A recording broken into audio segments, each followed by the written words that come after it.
kasih, Bu. Gimana kabarnya, Nak, Bu? Alhamdulillah. Ibu absen dulu ya. Adriani, hadir, Bu. Firdayanti, hadir, Bu. Muhammadah, Hadir, Bu. Hamdata, hadir, Ibu. Asya, hadir, Ibu. Anita, Savitri. Oke, siapa yang sudah hadir? Tiara, Bu. Aku, Cantik, Ibu. oke. Jadi pembelajaran kita hari ini tuh sifat-sifat Bunyi. Adapun tujuan pembelajaran kita hari ini, siswa mengamati gambar bagian-bagian telinga yang berperan dalam Dengar. Mari kita lanjut, yaitu tujuan pembelajaran kedua kita itu siswa dapat menjelaskan sifat-sifat bunyi secara lisan. Nah, masih ada yang ingat materi sebelum minggu lalu? Saya, Bu. Apa itu? Gaya dan gerak, Bu. Apa itu gaya dan gerak? Ya, gaya adalah dorongan atau tarikan, Ibu. Sedangkan gerak itu adalah perubahan posisi atau bentuk dari awal semula. Oke, terima kasih. Sama-sama, Bu. Adapun pengertian bunyi, siapa yang bisa membacanya? Saya, Bu. Nah, Firdayanti, Bunyi adalah energi yang muncul berupa gerakan di udara, getaran di udara yang berasal dari berbagai benda atau hal yang memiliki getaran. Frekuensi bunyi dapat berasal dari berbagai hal dan hampir semua makhluk hidup dapat menghasilkan bunyi. terima kasih. Jadi pengertian bunyi itu, bunyi adalah energi yang muncul berupa getaran di udara yang berasal dari berbagai benda atau hal yang memiliki getaran frekuensi. Bunyi dapat berasal dari berbagai hal dan hampir semua makhluk hidup dapat menghasilkan bunyi. Bunyi. Adapun bagian-bagian telinga dan fungsinya. Daun telinga. Tahu semua nih toh yang mana itu daun telinga? Ya, Bu. Jadi daun telinga itu fungsinya menangkap gelombang Bunyi. Terus kedua ada saluran telinga. Fungsinya itu meneruskan gelombang bunyi ke gendang telinga. Adapun gendang telinga, fungsinya itu menerima getaran dari luar, menggerakkan tulang-tulang dan menggerakkan tulang-tulang pendengaran.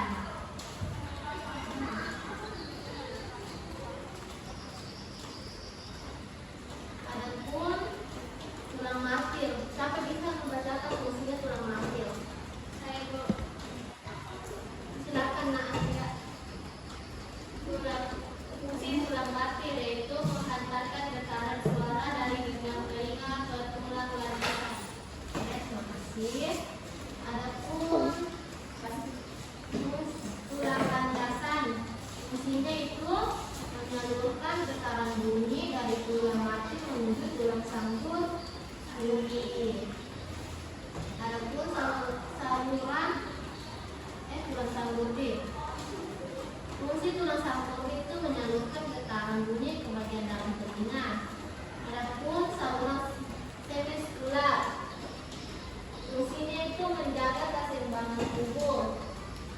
Terus adapun saluran eustachius, fungsinya itu menyeimbangkan tekanan pada telinga bagian tengah dengan tekanan luar tubuh.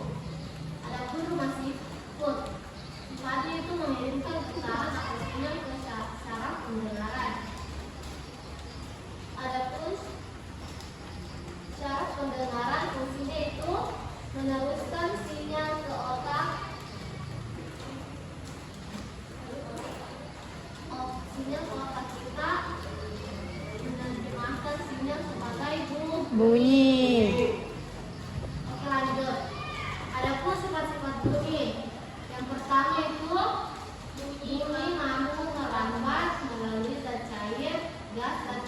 padat.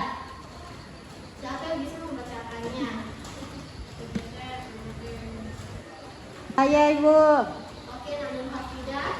Bunyi mampu merambat melalui zat cair, gas, dan padat, yaitu untuk bunyi yang dapat merambat melalui benda padat biasanya terjadi dan kita temukan pada mainan, seperti ponsel mainan. Sedangkan perambatan bunyi melalui benda cair, yaitu dua batu diadu di dalam air.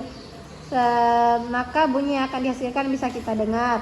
Sedangkan benda padat yang dapat merambat bunyi yaitu contohnya besi, kayu, batu, dan sebagainya.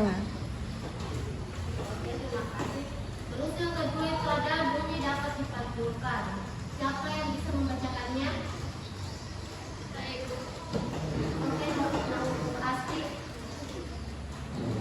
Terjemahan bunyi dapat dipantulkan. Bunyi pantul yaitu bunyi yang dihasilkan dari pemantulan bunyi pada permukaan benda yang keras. Bunyi dapat dipantulkan apabila mengenai permukaan benda yang keras, contohnya kayu, besi, permukaan dinding, dan lain-lain. Contoh terjadinya gaul ketika kita bersuara di ruangan kosong. Terjadinya demam ketika berteriak di bukit atau gua. Oke, terima kasih. Kita lanjut. Yang ketiga itu bunyi dapat dibiaskan. Siapa yang bisa membacakannya? Oke, mendatang. Bunyi dapat dibiaskan. Bunyi dapat dibiaskan jika melewati bidang batas dari dua media yang berbeda. Contohnya yaitu suara media di malam hari terdengar lebih deras daripada di siang hari.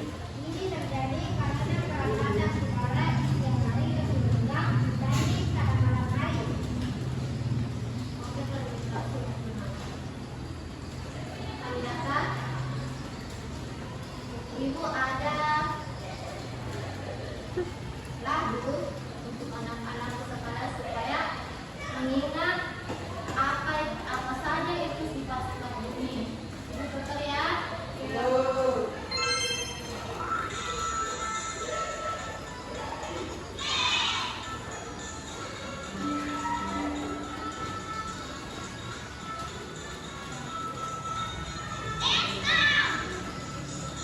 Ayo kita belajar sifat-sifatnya bunyi. Bunyi bisa dipantulkan ke segala arah.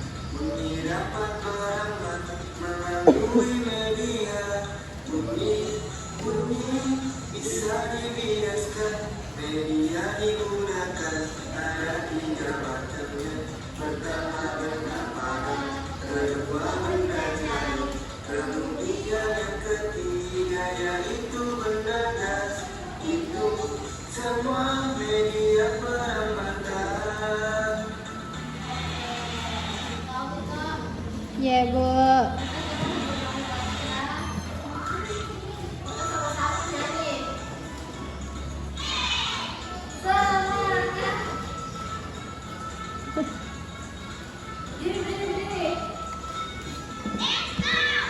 Ayo. Sifat-sifatnya bunyi dapat ke segala arah. Bunyi dapat merambat melalui media. Bunyi bisa dibiaskan.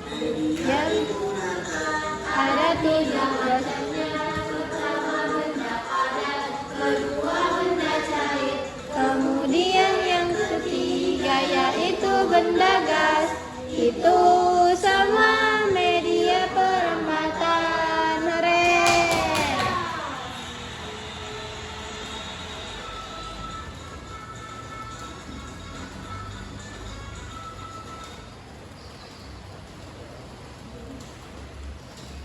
Jadi itu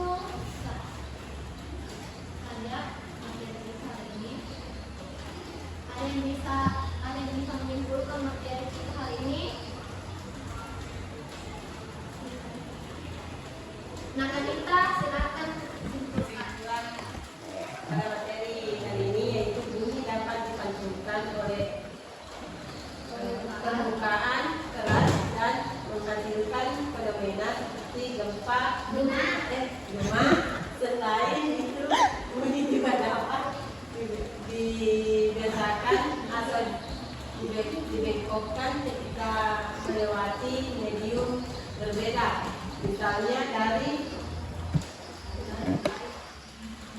jalan air yang menyebabkan perubahan arah lambatnya. Selain itu, bumi dapat melambat melalui zat padat, cair, dan zat meskipun kecepatan perbuatannya berbeda-beda. Nah, jadi kesimpulan kita ini tuh bunyi dapat dipantulkan oleh permukaan keras yang menghasilkan fenomena seperti bunga. Selain itu, bunyi juga dapat dibiaskan atau dibelokkan ketika melewati medium yang berbeda, misalnya dari udara ke air yang menyebabkan perubahan arah lambatnya. Selain itu, bunyi dapat melambat melalui zat padat, cair, dan gas, meskipun kecepatan perangkatannya berbeda-beda. Ibu ada tugas rumah untuk anak-anakku sekalian. Catat ya. Ya, Bu.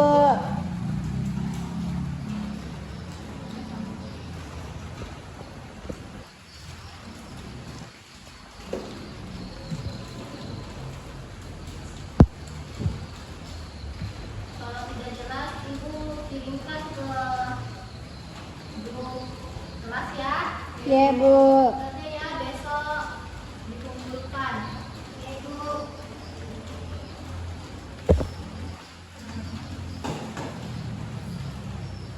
Oke, sampai situ saja pembelajaran kita hari ini.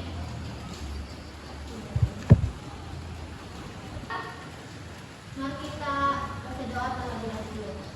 Bismillahirrahmanirrahim. Bismillahi tawakkaltu ala Allahi wala haula wala quwata illa